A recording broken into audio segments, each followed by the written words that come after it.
CPI-M के केंद्रीय polit bureau सदस्य सह झारखंड प्रभारी वृंदा करात एक दिवसीय कार्यकर्ताओं के साथ बैठक में जामताड़ा पहुंचे। उनसे हमारी बात हुई।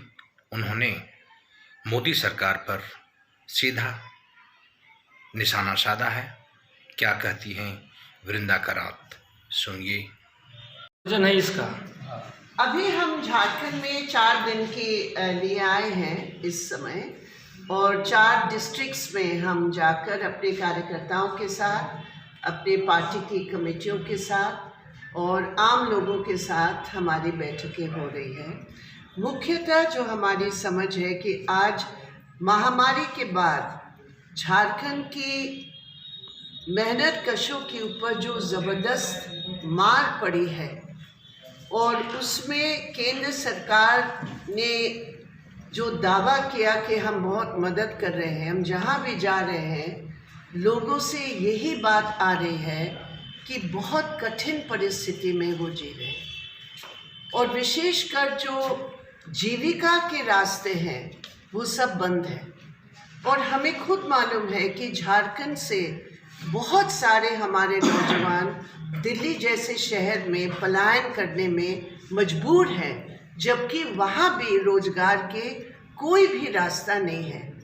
ये भयानक स्थिति जो आज महामारी के चलते और सरकार की बनाई हुई महामारी के चलते, मैं तो कहूँगी जो प्राकृतिक महामारी है उसकी जो हानिकारक असर पड़ा है जनता में, इससे कहीं अधिक मोदी सरकार की नीतियों की महामारी है, जिसके कारण लोग बहुत परेशान हैं। और मैं आपको ये भी बताना चाहूँगी कि अभी कल ही आप लोगों ने सुना कि गैस का दाम 50 रुपया सिलेंडर बढ़ाया, पेट्रोल और डीजल का दाम बढ़ाया, महंगाई आसमान छू रही है, हर आवश्यक चीज़ की महंगाई छू रही है आसमान। लेकिन आप सोचिए 8 करोड़ टन अनाज का हमारे गोदामों में सड़ रहा है, लेकिन मुफ्त में जो फूड ग्रेड देने की वो जो सख्त ज़रूरत है, मोदी सरकार ने उसको बंद कर दिया और कम ही लोगों को मिला। और इसलिए ये आर्थिक स्थिति के आधार पर किसानों के जो संघर्ष है, मजदूरों के संघर्ष है, मुझे गर्व है कि झारखंड के अंदर हमारे किसान सभा, हमारे ट्रेड यूनियन, हमारे आदिवासी मंच, तमाम संगठन झारखंड में जामताड़ा में एक साथ मिलकर उन्होंने समर्थन किया। आज एकजुटता प्रकट करना अपराध है मोदी जी की नज़रों में। ये कितनी गलत बात है। अगर हम आज जामताड़ा में बैठ के कह रहे हैं किसानों का संघर्ष सही है और मोदी सरकार बिल्कुल गलत है, अंबानी अडानी की मददगार सरकार है, तो कल हमारे ऊपर देशद्रोह के मामले में फंसाकर हमें जेल भेज सकते हैं। ये हिंदुस्तान है, ये भारत है, डॉक्टर बाबा साहब अम्बेडकर का संविधान के आधार पर हम लोग नागरिक हैं। इसलिए ये बहुत गलत है। और मुझे लगता है कि झारखंड में जो संयुक्त आंदोलनें हो रहे हैं, जिसमें आरजेडी, कांग्रेस, जेएमएम, वामपंथी दलों के साथ मिलकर मोदी सरकार की नीतियों के खिलाफ कुछ कदम उठाए हैं, लेकिन हम उससे संतुष्ट नहीं हैं। और भी इस प्रकार के एकताबद्ध संघर्षों के आधार पर झारखंड की तरफ से चुनौती देना बहुत ज़रूरी है।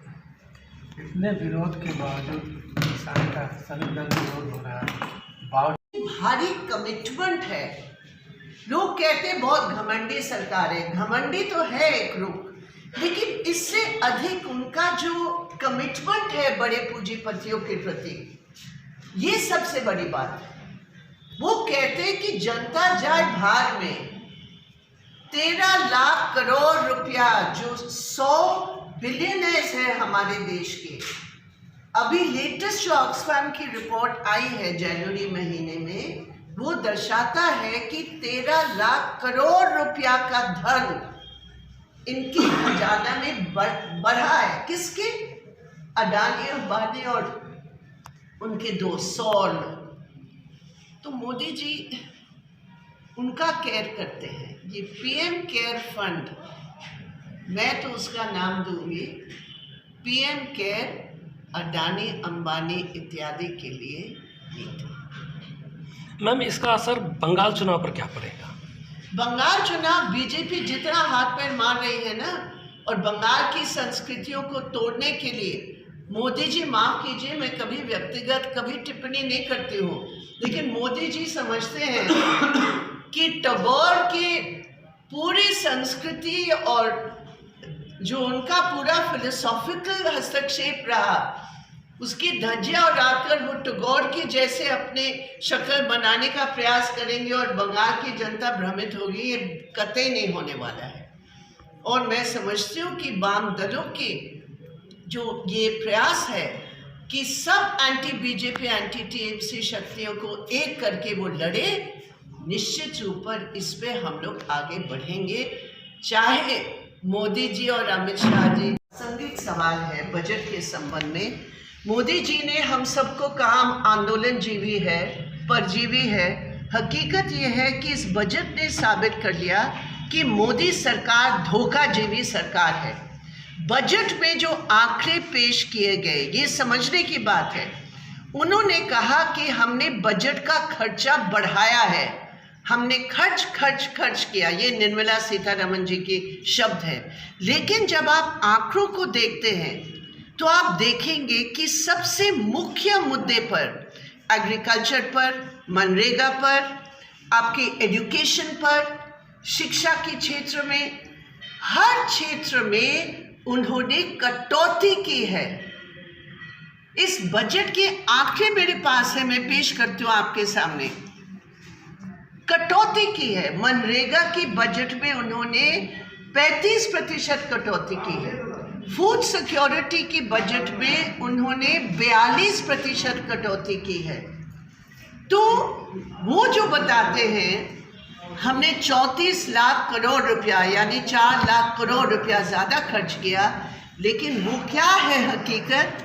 जो FCI का, फूड कॉरपोरेशन ऑफ इंडिया का जो बकाया था, जो सालों साल सरकार ने नहीं दिया, उस 4 लाख करोड़ में लगभग 2 से 3 लाख करोड़ उन्होंने आज उस बजट के कागज में दिखाए, बाकी सब जगह कटौती। तो ये बहुत जबरदस्त। और एक बात बताइए, आप और हम जानते हैं आज सबसे बड़ी मुसीबत हिंदुस्तानी नौजवानों के लिए बेरोजगारी है। रोजगार बढ़ाने के लिए एक शब्द नहीं, वृद्ध और पेंशन में एक शब्द नहीं, आंगनवाड़ी जो हर गांव में आंगनवाड़ी ने बचाया, आशा ने बचाया, उनकी आमदनी में एक पैसा नहीं, पेंशन में एक पैसा नहीं बढ़ाया। तो ये क्या है? वो कहते हैं हम 5 ईयर प्लानिंग कर रहे हैं, हम 65,000 करोड़ हेल्थ में जोड़ेंगे, लेकिन आप बजट के पेपर्स देखोगे तो वो पैसा 5 साल में ये लोग खर्च करें। 5 साल ये रहे तभी ना। तो ये सब काल्पनिक आंकड़े हैं और इसलिए मैंने कहा धोखा जीवी बजट, धोखा जीवी सरकार। अब आप स्टेट से कुछ बोलिए। हाँ, स्टेट